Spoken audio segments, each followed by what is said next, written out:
Bismillahirrahmanirrahim. Assalamualaikum warahmatullahi wabarakatuh. Kalau kita dapat bimbingan, maka hidup kita akan dijamin Allah di dunia dan di akhirat. Itulah karena kita sudah mukallaf, orang yang sudah dibebani hukum oleh Allah. Jadi ada istilah mu'allaf, mukallaf, mumayyiz. Ada istilah mukallaf itu ya orang yang sudah dibebani hukum oleh Allah dan tandanya sudah balik. Kalau laki-laki sudah bermimpi, kalau perempuan sudah datang bulan. Kita jamaah di sini tentunya sudah semua. Sehingga di saat kita mukallaf itu berarti sudah amalan kita ini sudah dicatat oleh Allah Subhanahu wa taala. Sering ditanyakan oleh Pak Haji Endratno, kita ini syukur dilahirkan di lingkungan yang Islam. Kemudian kita menjadi orang Islam. Tapi ada yang dilahirkan di lingkungan yang tidak Islam. Kemudian dia akhirnya juga tidak Islam. Bagaimana itu? Berarti kan kasarnya nggak adil gitu ya. Jadi begini dan bahagia, memang di dalam hadis Rasulullah SAW itu disebutkan begini. Kullu mauludin yuladu alal fitrah, fabawahu yuhawidani ayunasirani ayumajizani. Jadi semua anak itu, bayi itu dilahirkan dalam keadaan fitrah. Fitrah itu bersih, suci, tidak ada dosa warisan. Loh dulu itu Nabi Adam pernah melanggar itu, makan buah itu, berarti kan ada dosa warisan? Enggak. Nabi Adam itu sudah bertaubat dan sudah diampuni dosanya oleh Allah Subhanahu wa taala. Nah, salah satu taubatnya Nabi Adam itu doanya adalah Rabbana dzalamna anfusana wa illam taghfir lana wa tarhamna lanakunanna minal khasirin. Dan itu fataba alaihi. Kemudian Allah memberikan atau menerima taubatnya. Nah, terkait dengan hadis tadi itu, bahwa sebenarnya semua itu sudah ada benih-benih Islam. Cuma Islamnya tidak disebutkan karena memang di situ ada sudah benih Islam. Coba, fa abawahu yuhawidanihi ayunastirani ayumajisani. Maka kedua orang tuanya lah yang mempunyai peranan penting di dalam mengarahkan anak itu apakah menjadi Yahudi, apakah menjadi Nasrani, atau menjadi Majusi. Di situ tidak disebutkan Islam, karena memang sudah didasari dengan Islam. Kan kemarin pagi kita sudah mendengarkan disampaikan oleh Ustaz Nur Ahmad bahwa kita itu sejak di dalam kandungan ibu dan sudah ditiup ruhnya oleh malaikat. Kita itu sudah ditanya, alastu birabbikum? Qalu bala syahidna. Allah sudah bertanya kepada kita di saat kita berada dalam kandungan, bukankah aku ini Tuhanmu? Kita menjawab, qalu bala syahidna. Ya, aku menyaksikan bahwa engkau adalah Tuhan. Jadi itu sudah, lahir itu sudah ada benih-benih ketauhidan kita kepada Allah Subhanahu wa taala. Pertama kita bersyukur. Lingkungan kita lingkungan Islam. Keluarga kita keluarga Islam. Tapi bagaimana yang keluarganya tidak lingkungannya lingkungan Islam? Maka Allah Subhanahu wa taala kan membekali bekal yang namanya akal.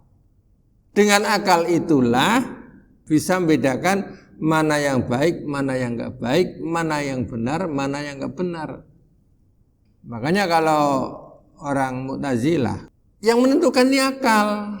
Jadi sekalipun itu dakwah belum sampai, apakah lewat radio, apakah lewat tulisan, apakah lewat seperti begini, belum sampai, maka tetap aja dia sudah disiksa oleh Allah karena sudah dibebani akal.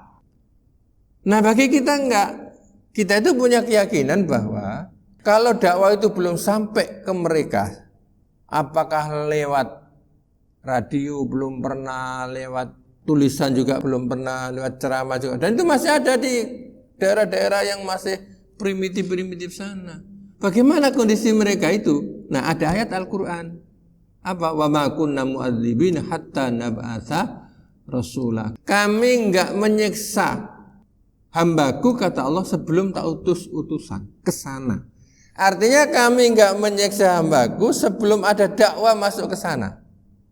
Jadi kalau orang-orang itu sudah tersentuh oleh dakwah, tapi kok enggak bisa menggunakan akal, maka itu nanti bisa mendapatkan kena azab Allah Subhanahu wa ta'ala.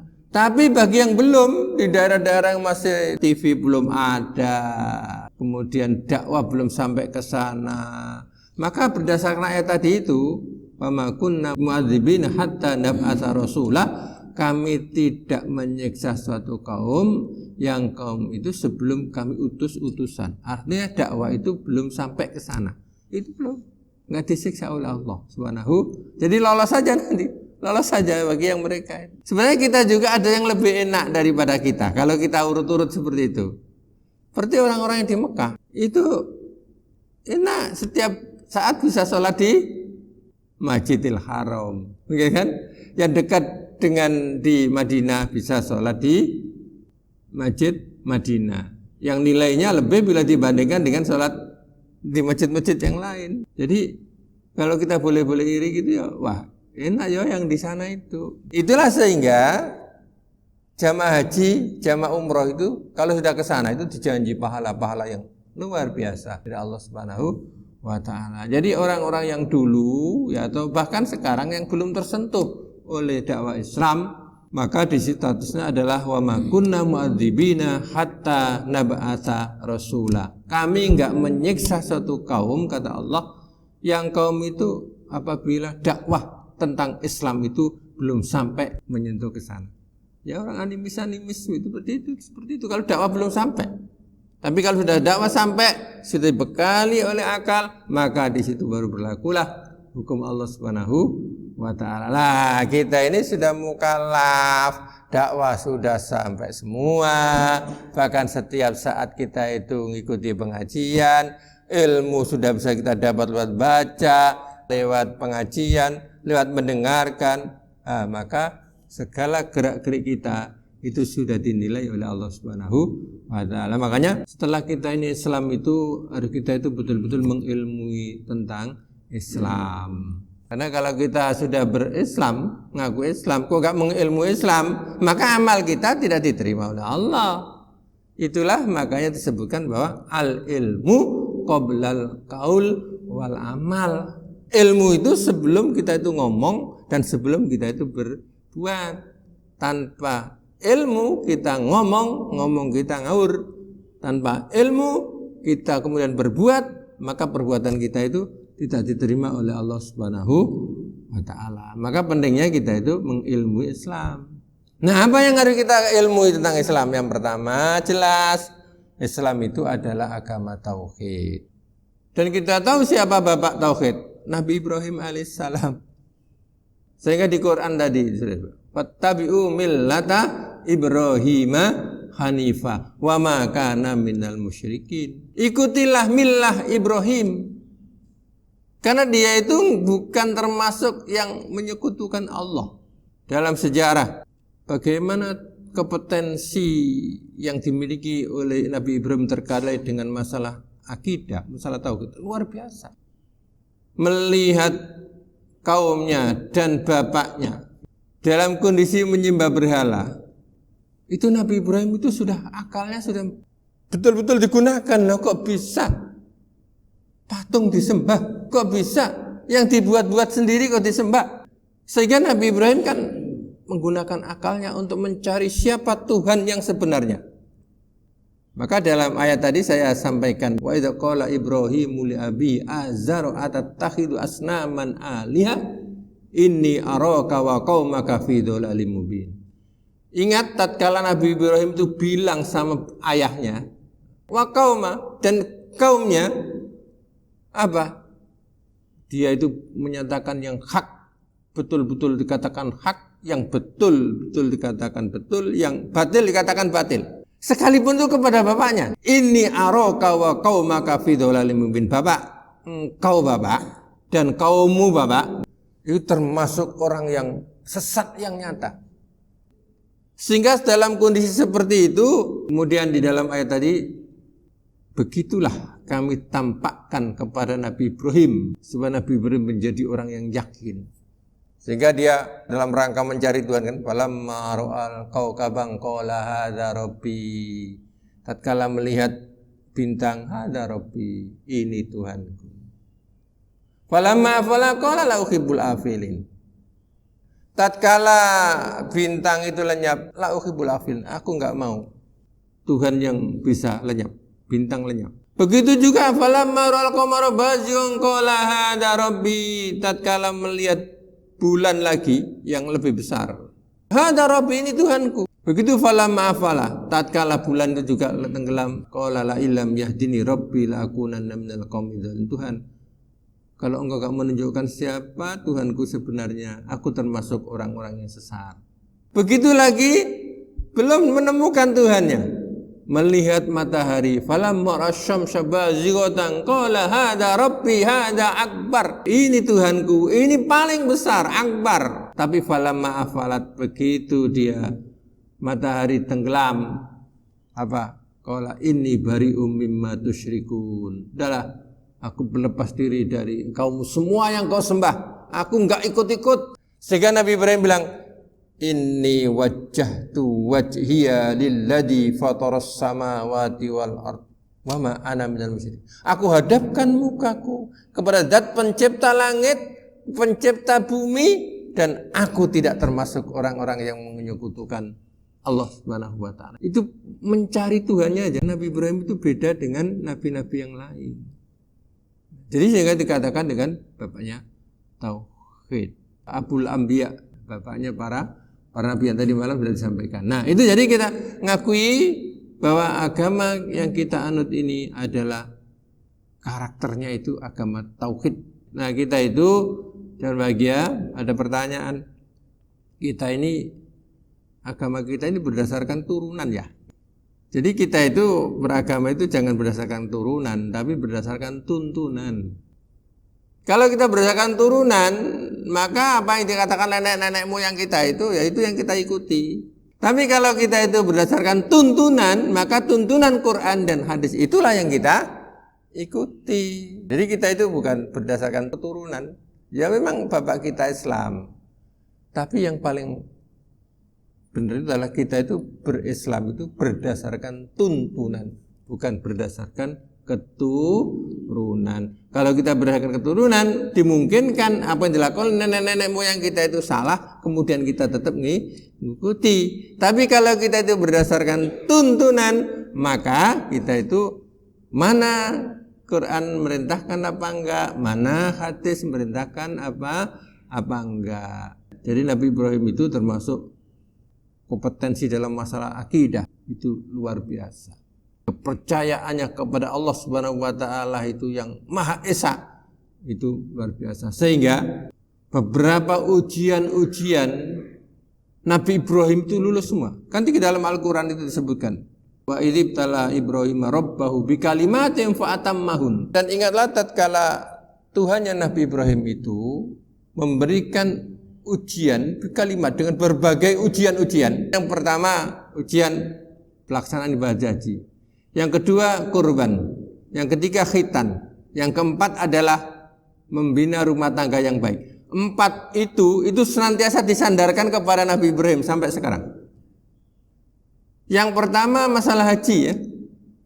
Itu sekarang yang dilakukan oleh jamaah haji itu hampir semua itu adalah nampak tilasnya Nabi Ibrahim. Di saat orang tawaf, itu kan di saat Nabi Ibrahim itu mencari Hajar Aswad, keliling-keliling mencari Hajar Aswad, di mana di situ adalah tempatnya membangun Ka'bah, dan mencari batu di atas batu. Beda dengan kita mencari batu di rumput, gampang kelihatan batunya. Ini mencari batu di atas batu sampai 7 kali. Kemudian masalah sa'i misalkan, sa'i itu kan juga gitu, tidak lepas daripada keluarganya Nabi Ibrahim. Hajar dari Sofa ke Marwah itu kan mencari air. Begitu juga Zam-Zam, itu kan juga nampak jelasnya semuanya Nabi Ibrahim. Melontar jumrah juga gitu kan. Di saat Nabi Ismail itu digoda dan Nabi Ibrahim itu digoda, begitu juga Hajar juga digoda oleh setan supaya enggak terjadi penyembelian Nabi Ismail kan sama-sama sudah pasrah kepada Allah Subhanahu wa taala. Setelah Nabi Ibrahim menyampaikan mimpinya ya, kepada Ismail, ya bunayya inni ara fil manami anni adbahuka fandur madza tara. Hai anakku yang kusayang, aku tadi malam bermimpi. Jadi mimpinya itu tanggal 8 Dzulhijjah. Sehingga ada istilah tarwiyah. Tarwiyah itu kan ragu, gelisah. Mimpi belum disampaikan kepada Nabi Ismail. Makanya begitu setelah harinya 9 berangkat ke Arafah. Arafah itu kan artinya yakin. Begitu sudah yakin itu adalah mimpi, malam 10 disampaikanlah kepada Ismail, ya bunayya inni ara fil manami anni adbuka fandur madza tara. Anakku yang kusayang, bapak tadi malam bermimpi untuk menyembelih kamu. Akhirnya kan Nabi Ismail bilang, ya abatif al-matu mar satajiduni insyaallah minas sabirin. Bapak lakukan itu bapak. Kalau memang itu perintah, engkau akan mendapatiku dalam keadaan sabar. Dan memang Allah Subhanahu wa taala sendiri sudah menyatakan bahwa seorang itu ditanamkan rasa cinta kepada anak. Yuyina linnasi hubbus syahwati minan nisa wal banin. Jadi dihiasi rasa cinta kepada wanita, rasa cinta kepada anak, dan di saat itu anak satu-satunya disayang, disembelih. Tapi Nabi Ismail bilang, ya abatif al-matu marsata judini insyaallah munasabirin. Bapak, lakukan itu. Kalau memang itu perintah, engkau akan mendapatiku dalam keadaan sabar. Jadi haji ini semua itu adalah termasuk daripada nampak tilasnya dulu Nabi Ibrahim. Maka ada istilah dipanggil Nabi Ibrahim. Ya, padahal bukan dipanggil Nabi Ibrahim ya. Allah memberikan kesempatan kepada jamaah haji untuk berangkat ke sana dalam rangka melaksanakan rukun Islam yang ke-5, dan di sana banyak tentunya sejarah-sejarah Nabi Ibrahim. Maka di situ ada Hijr Ismail. Itu kan di saat Ismail itu membantu ayahnya Nabi Ibrahim. Kemudian Nabi Ismail itu capek. Kemudian bilang, ayah aku capek. Kemudian suruh istirahat di batu. Ini namanya Hijr Ismail. Nah sekarang kalau dilihat di sebelah Ka'bah itu kan ada separuh agak bulat. Dulu karena capeknya Nabi Ismail, kemudian ditidurkan oleh Nabi Ibrahim, sehingga disebut dengan Hijr Ismail. Kemudian di situ ada Maqam Ibrahim. Maqam adalah batu pijakannya Nabi Ibrahim di saat membangun Ka'bah. Jadi semuanya itu terkait dengan Nabi Ibrahim. Kemudian juga masalah khitan. Khitan juga terkait dengan Nabi Ibrahim, dan membina rumah tangga yang bahagia, taat ibadah, itu adalah termasuk daripada pencerminan Nabi Ibrahim. Nah ini jangan bahagia. Jadi karakter Islam itu diantaranya kita mengilmu Islam itu agama tauhid, mengisahkan Allah Subhanahu wa ta'ala. Jadi kepasrahan Nabi Ibrahim itu luar biasa sehingga kita kagum. Maka di Quran itu sering wattabi millata Ibrahima hanifah. Dan ikhlasnya itu Nabi Ibrahim itu ya karena ikhlasnya tadi itu. Sehingga inna sholati wa nusuki wa mahyaya wa mamati lillahi rabbil alamin. Puasa Arafah besok ya, karena mereka sudah wukuf di Arafah. Sekalipun memang kalau kita lihat terjadi perbedaan banyak yang itu bukan masalah wukufnya, tapi masalah tanggalnya. Tapi bagi kita adalah wukufnya. Karena bagi yang wukuf itu tidak boleh berpuasa. Maka yang tidak wukuf itu berarti puasa, bukan tanggalnya. Saya kira ini yang bisa disampaikan, mudah-mudahan ada manfaatnya. Subhanakallahumma wa bihamdika asyhadu an la ilaha illa anta astaghfiruka wa atubu ilaik. Assalamualaikum warahmatullahi wabarakatuh.